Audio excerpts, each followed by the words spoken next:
Ultimato l'allineamento, con calma Renato Robi, parte piano anche Roadmap, si avvantaggia Rosa dei Venti, Roadmap di galoppo.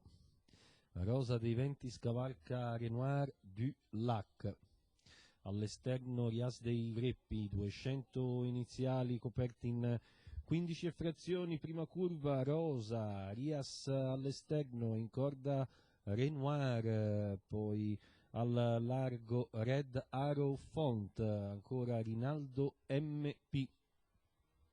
Quelli che si presentano al passaggio di fronte alle tribune. Ritmo molto blando quello imposto dalla battistrada 34, e allora Ribot ZS ne approfitta per volar via il gruppo a centropista e passare a condurre, cogliendo impreparata Rosa dei Venti. 49 abbondante per i primi 600 metri, Ribot, Rosa e poi Renoir.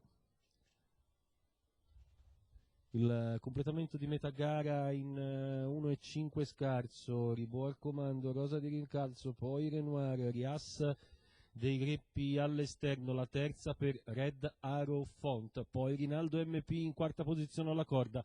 Il passaggio al primo chilometro per Ribot in 1,20 e mezzo, si affaccia Rosa, Ribot reagisce aumentando la cadenza, Red Arrow che prova l'aggancio ai primi due, di dentro viaggia Renoir seguito da Rinaldo, si arrende Rias dei Greppi, siamo a 400 alla conclusione, Ribot al comando, Rosa che si affaccia nuovamente al largo, di dentro guadagna una posizione, Renoir du Lac, seguito da Rinaldo MP, all'esterno Red Arrow Font, termine la curva conclusiva con Ribot al comando, Rosa prova l'attacco, di dentro Renoir, poi Rinaldo, Red Arrow, Ribot in vantaggio, Rosa che insegue, ma Ribot allunga ancora e viene a vincere facile.